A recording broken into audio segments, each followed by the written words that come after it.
Good morning students. आज हम सामाजिक विज्ञान कक्षा 9th की क्लास के चैप्टर स्थिति और आकार के बारे में अध्ययन करेंगे। स्थिति और आकार, यहाँ आज हम इस चैप्टर में ये जानने की कोशिश करेंगे कि भारत की लोकेशन, जो भारत की स्थिति है वो किस प्रकार की है, उसका साइज कितना है, किस प्रकार ये अपनी स्थिति इम्पोर्टेंस रखता है। इसमें सबसे पहले हम ये जानेंगे कि भारत की जो विस्तार है कि कहाँ से कहाँ तक कैसा फैला हुआ, इस पे हम लोग इस पे डिस्कस करेंगे। इसको हम मानचित्र के थ्रू समझने की कोशिश करेंगे। सबसे पहले अगर हम देखें तो भारत की स्थिति को देखा जाए तो विश्व के परिप्रेक्ष्य में भारत की जो लोकेशन देखी जाए वो है उत्तरी गोलार्ध में। और अगर दूसरा देखा जाए तो ये आती है, ये तो उत्तरी गोलार्ध अक्षांशों के आधार पे, और देशांतरों के आधार पे अगर हम देखें तो भारत की स्थिति पूर्वी गोलार्ध में है। और अक्षांशीय और देशांतरीय दोनों की दृष्टि से पूछा जाए कि भारत कौन सी गोलार्ध में है, तो भारत उत्तरी पूर्वी गोलार्ध में स्थित है। अब यहाँ इसकी स्थिति को अगर हम देखें तो स्थिति मतलब कहाँ लोकेट है ये। अब इसके लोकेशन को अगर हम देखो इस तरह से समझने की कोशिश कर रहे हैं। ये जो मैप बनाया जा रहा है ये लगभग हमारा भारत इस तरह का नजर आता है। ये उत्तर भारत और ये गुजरात के बाद में ये दक्षिण भारत की तरफ हम बढ़ रहे हैं, और ये हमारा दक्षिण भारत का पूरा ये कंप्लीट होता है।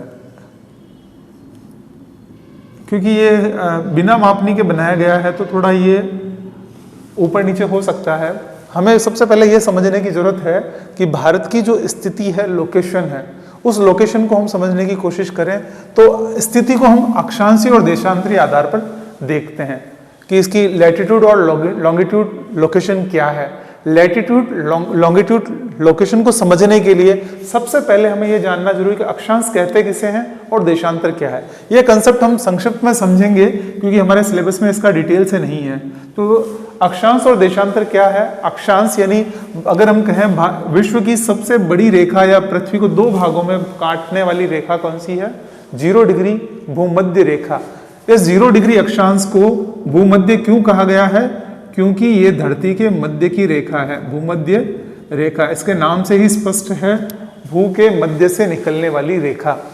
अब इस रेखा के उत्तर और दक्षिण जो कोणात्मक दूरी है, जैसे हम चांदे की सहायता से यहाँ रखे और यहाँ पे 30 डिग्री है, इधर ये 30 डिग्री, इस तरह के ये जो कोणात्मक दूरी है, जो एंगल है, उस एंगल को कहते हैं अक्षांश।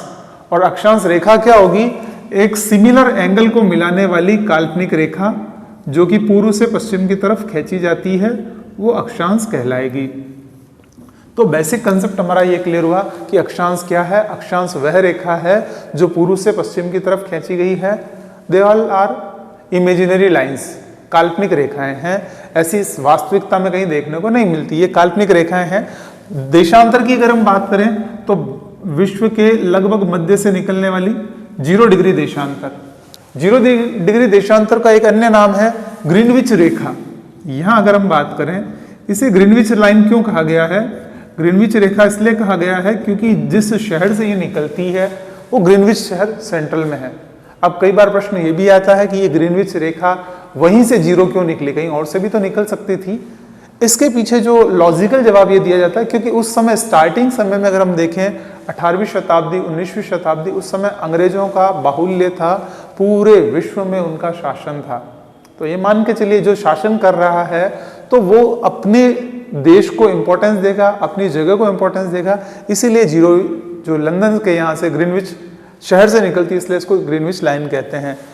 सेम वही कंसेप्ट इसके उत्तर पूर्व और पश्चिम में, 0 डिग्री के पूर्व और पश्चिम में कोणात्मक दूरी देशांतर कहलाएगा, और समान कोणात्मक दूरी को मिलाने वाली रेखाएं देशांतर रेखाएं कहलाएगी।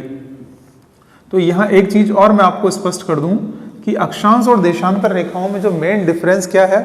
अक्षांश क्या है, होल वर्त, पूरा का पूरा क्या है, वृत्त है, पूर्ण वृत्त है, ये पूर्ण वृत्त में खींची गई रेखाएं। जबकि देशांतर रेखाएं क्या है, अर्धवृत्त है, ये आधे वृत्त है, पूर्ण वृत्त नहीं है।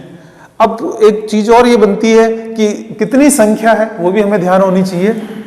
90 डिग्री नॉर्थ और 90 डिग्री साउथ, तो ये अक्षांश रेखाओं की संख्या कितनी हो गई, 180 और +1 ये 0 वाली 181।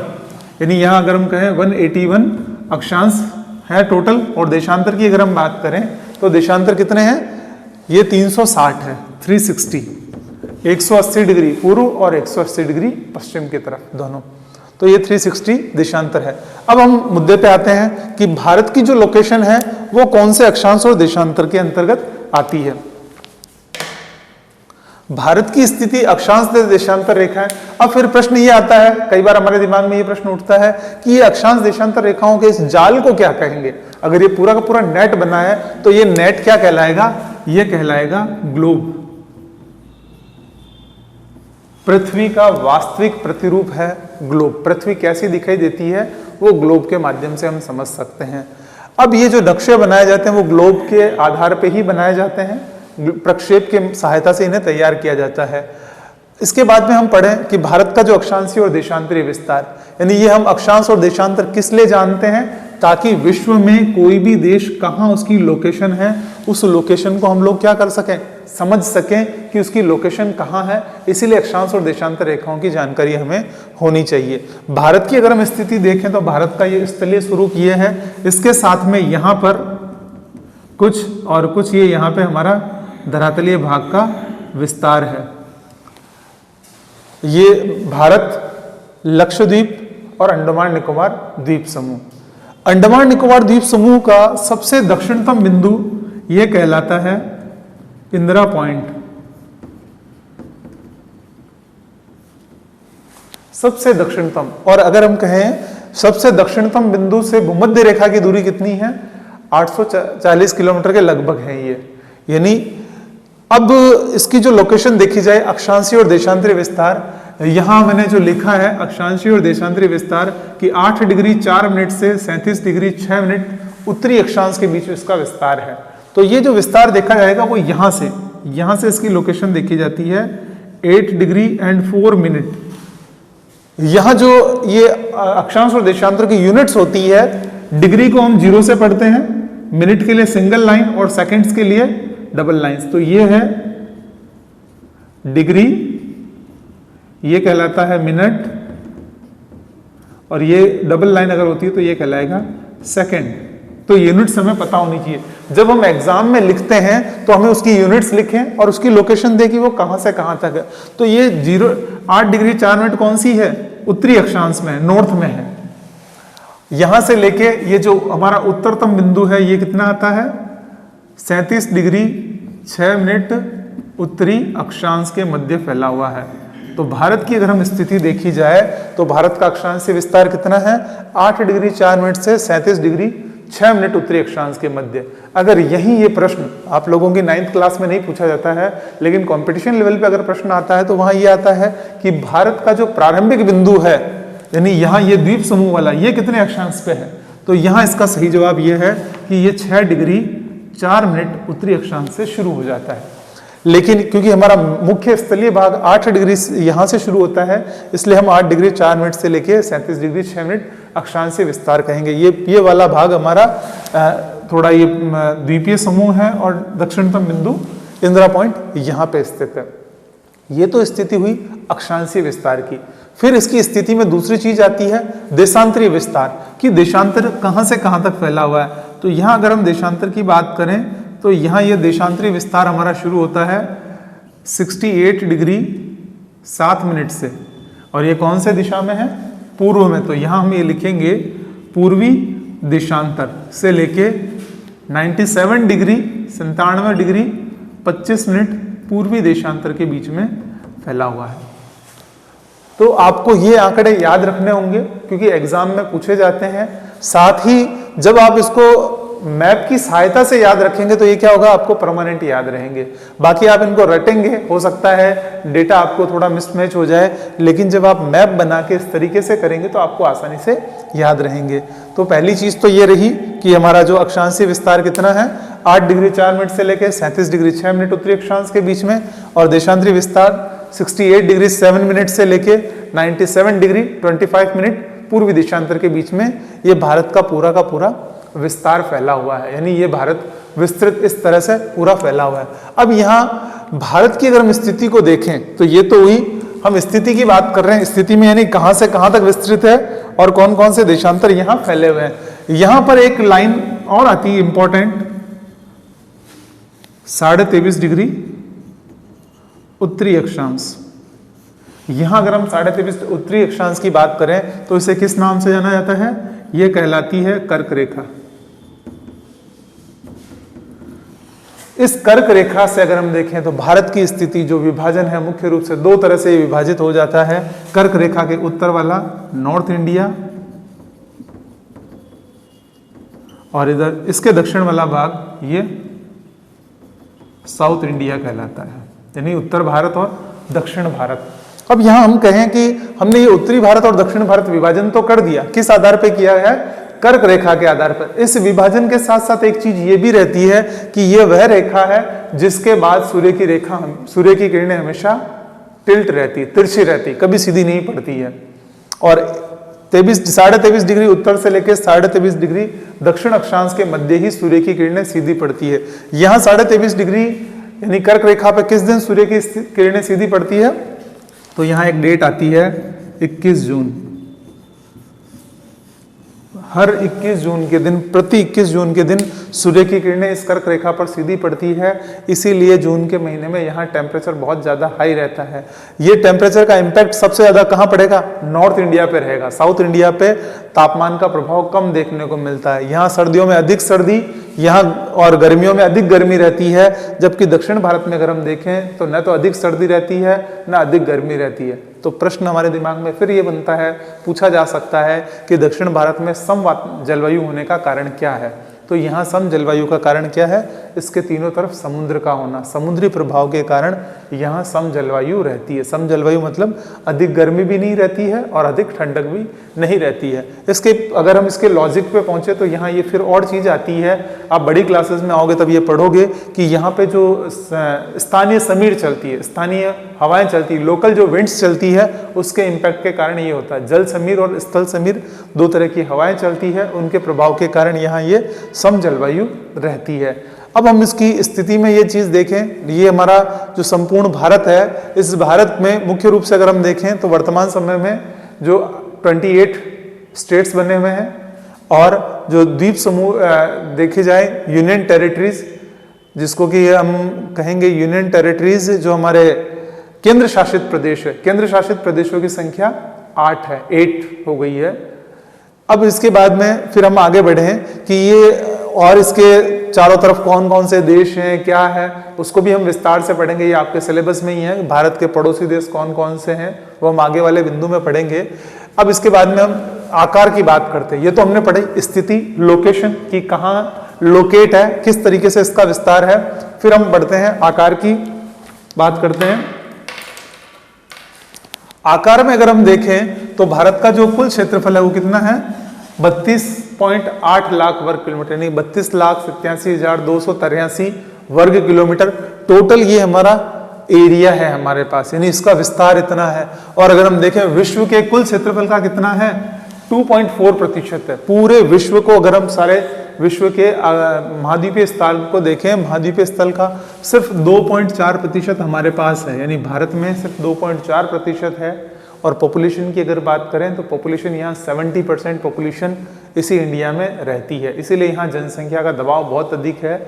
फिर हम आगे बढ़े हैं तो ये इसके आकार के आधार पर अगर हम देखें तो ये यहाँ से उत्तर से दक्षिण, पूर्व से पश्चिम लगभग 2,933 वर्ग किलोमीटर है और उत्तर से दक्षिण 3,000 समथिंग किलोमीटर ये इसका विस्तार फैला हुआ है। यानी इसका विस्तार भी देखें तो भारत एक विस्तृत आकार में फैला हुआ है। और विश्व का अगर हम देखें तो ये 7वां बड़ा देश है, यानी विश्व में 7वें नंबर पे आता है क्षेत्रफल की दृष्टि से।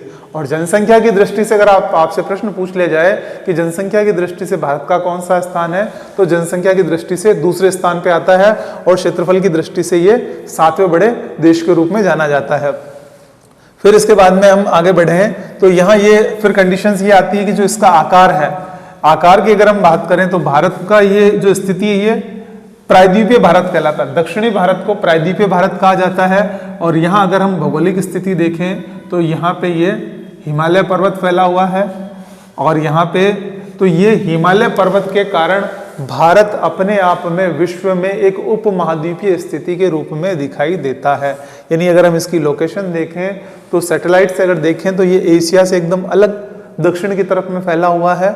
इस तरफ हिमालय पर्वत पूरा है, यहाँ पे पामीर की गांठ है, पामीर की गांठ जिसे रूफ वर्ल्ड कहा जाता है, यानी दुनिया की छत कहा जाता है, दुनिया की छत, रूफ ऑफ वर्ल्ड, यानी पामीर, पामीर का पठार, यानी यह एक पठार है जिससे सारी पर्वत श्रृंखलाएं अलग अलग निकलकर फैली हुई है। फिर इसके बाद में हमें अगर यहाँ स्थिति देखें तो यहाँ ये हिमालय पर्वत है, ये मध्यवर्ती भाग जो भारत का है, ये उत्तर का विशाल मैदान कहलाता है, और ये जो हमारा पश्चिमी पार्ट है, जो राजस्थान वाला पार्ट है, डेजर्ट कहलाता है, यानी ये थार का मरुस्थल कहलाता है। और फिर यहाँ ये जो समुद्र के तट के पास वाला एरिया समुद्र तटवर्ती प्रदेश कहलाता है। और दक्षिण भारत की अगर हम बात करें तो यहाँ ये 22 डिग्री अक्षांश से फिर आगे धीरे धीरे भारत कैसा होता जाता है, सकड़ा होता जाता है, यानी त्रिभुजाकार आकृति में ये धीरे धीरे सकड़ा होता जा रहा है। अब इसके चारों तरफ जो स्थिति आती है, यहाँ अगर हम देखें दक्षिण में ये हिंद महासागर का विस्तार है, हिंद महासागर जो कि विश्व का सबसे छोटा महासागर है, 5 महासागर है, 5 में ये हिंद महासागर का विस्तार यहाँ है। और यहाँ अगर हम कहें भारत के पूर्वी दिशा में, पूर्व में क्या आता है यहाँ पे, बे ऑफ बंगाल, बंगाल की खाड़ी, बे ऑफ बंगाल यानी बंगाल की खाड़ी की स्थिति यहाँ है। और पश्चिम में अगर हम देखें तो यहाँ क्या आता है, अरेबियन सी, अरब सागर, अरब सागर का यहाँ विस्तार है। तो लक्षद्वीप कहाँ स्थित है, अरब सागर में स्थित है, और बंगाल की खाड़ी में अंडमान निकोबार द्वीप समूह की स्थिति आती है। तो ये तो हुआ भारत का, सबसे पहली चीज हमने देखी अक्षांशीय विस्तार, अक्षांशीय और देशांतरीय विस्तार, लैटिट्यूड और लॉन्गिट्यूड, कितना क्या एरिया है। फिर उसके बाद में हमने ये पढ़ा इसका आकार, ये जो साइज वाइज अगर हम देखें तो विश्व का 7वां बड़ा देश है और इसका क्षेत्रफल 32.8 लाख वर्ग किलोमीटर है। साथ ही इसकी जो स्थलीय सीमा है, यानी यहाँ से जो स्थल भाग है, स्थल भाग की टोटल लंबाई कितनी है, स्थल सीमा है 15,200 किलोमीटर। देखिए यहाँ कंसेप्ट समझना आपको जरूरी है कि जब हम क्षेत्रफल की बात करेंगे तो वो हमेशा किस में आएगा, वर्ग किलोमीटर में। लेकिन जब हम सीमा की बात करें, स्थलीय सीमा की, क्योंकि वो वर्ग किलोमीटर नहीं होके यहाँ से यहाँ तक ये पूरा स्थलीय भाग ये फैला हुआ है, तो ये कितनी है, 15,200 किलोमीटर। और अगर हम देखें तो सबसे ज्यादा हमारी अंतर्राष्ट्रीय सीमा किस देश के साथ लगती है, बांग्लादेश के साथ सबसे ज्यादा हमारी स्थलीय सीमा टच होती है। फिर इसके बाद में समुद्री सीमा जो है द्वीपों सहित, यानी यहाँ से लेके ये तटवर्तीय क्षेत्र और इन द्वीपों की सब की लंबाई अगर हम देखें तो 7,516.6 किलोमीटर। द्वीपों सहित हमारी कुल समुद्री सीमा की लंबाई कितनी है, 7,516.6 किलोमीटर। और जबकि अगर हम द्वीपों के बिना कहें तो 6,000 समथिंग इसकी किलोमीटर इसकी लंबाई आती है। तो आज वाले चैप्टर में हमने 2 चीजें पढ़ी, भारत की स्थिति और उसका आकार। Thank you.